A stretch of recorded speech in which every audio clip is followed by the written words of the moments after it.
જય કિસાન. કણમાંથી મણ પેદા કરનારા મારા સાબરકાંઠાના ધરતીપુત્રોને આ ખેડૂત પુત્રી ચક્ષુ પટેલના વંદન.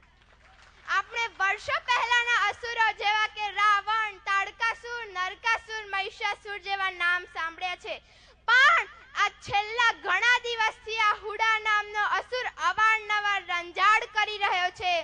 2015માં આ અસુરને બાણ માર્યું, પણ ફણા વગરનું બાણ માર્યું. ઘાયલ તો થયો અસુર, પણ પાછો સજી ધજીને હેરાન કરવા, પાયમાલ કરવા, મારા ખેડૂતોના હવનમાં હાડકા નાખવા આવી ગયો છે. છેલ્લા ઘણા દિવસથી મારા હજારો કુટુંબો સરખું ખાઈ પણ શકતા નથી. દિવાળી પણ જાણે હોળી ન હોય એ રીતે મનાવી, જીવનમાં શોક આવી ગયો હોય એ રીતે આનંદ પણ કરી શકતા નથી.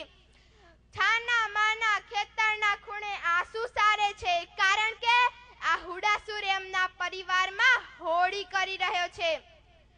ખેડૂત મિત્રો, આપણા બાપ દાદાઓએ સૂકા રોટલા, ડુંગળી, મરચા ખાધા, રાત પરોઢિયા કર્યા, ફના રોપરા કર્યા, અરે રોહી પડસેવો એક કર્યો, ત્યારે આજે આપણે માનભેર જીવન જીવી શક્યા છીએ.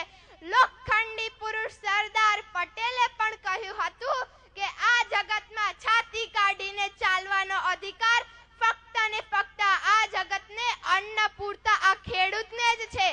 ખેડૂતનું માન, સન્માન, અભિમાન, સ્વાભિમાન જે પણ કઈ છે તે તેની જમીન અને ખેતી છે.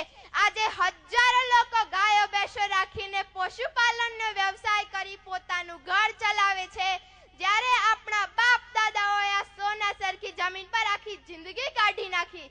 લગ્ન પ્રસંગ હોય કે ભણતરનો ખર્ચ હોય, એ બધું આ ખેતીમાંથી પૂરું કર્યું, કારણ કે તેમની પાસે આ ધરતી માતા સમો ટુકડો હતો. જો આ ટુકડો તમે આ મફત છીનવી લો તો અમારી આવનારી પેઢીનું ભવિષ્ય શું? હુડા અમારી જમીન ખાઈ જાય તો શું અમારે અમારી જમીન પર સિક્યુરિટીની નોકરી કરવાની છે કે શું? ખેડૂત તો જગતનો તાજ છે, તાજ. ભાવનગરના રાજા કૃષ્ણકુમાર સિંહજીના શાસનમાં એક પ્રધાન હતા. તેમનું નામ હતું સર પ્રભાશંકર પટની. સર પ્રભાશંકર પટની એ દેવ જેવા પ્રધાન હતા. એકવાર એક ખેડૂત તેમની પાસે કોઈ ફરિયાદ લઈને આવ્યો. ખેડૂત મિત્રો, ત્યારે સર પ્રભાશંકર પટનીએ શું કર્યું ખબર છે?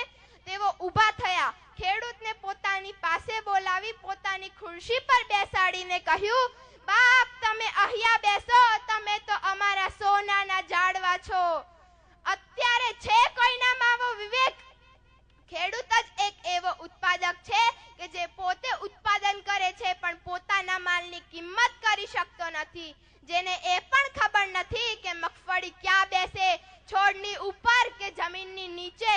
એવા વેપારીઓ, દલાલો, કડદાબાજો આની કિંમત કરે છે.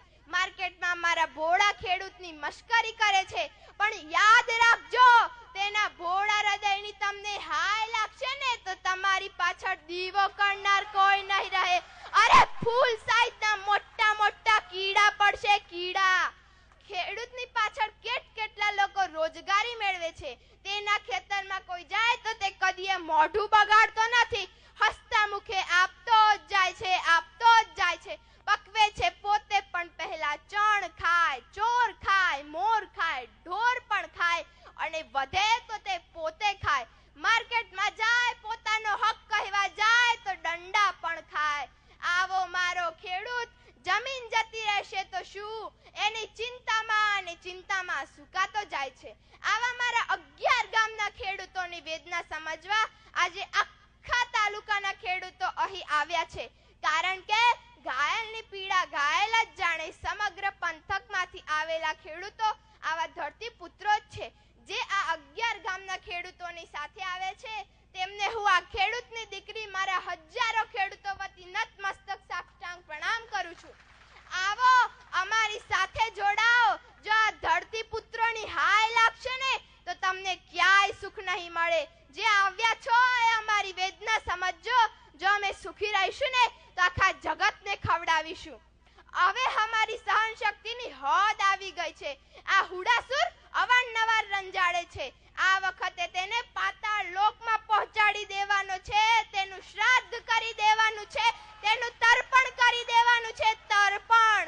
છેલ્લે દુષ્યંત કુમારનો એક શેર કહું છું, पीर पर्वत सी हुई अब पिघलनी चाहिए, पीर पर्वत सी हुई अब पिघलनी चाहिए, हिमालय से नई गंगा निकलनी ही चाहिए, हिमालय से नई गंगा निकलनी ही चाहिए। मेरे दिल में नहीं तो तेरे दिल में ही सही, मेरे दिल में नहीं तो तेरे दिल में ही सही, हो कहीं भी आग लेकिन जलनी ही चाहिए, हो कहीं भी आग लेकिन जलनी ही चाहिए।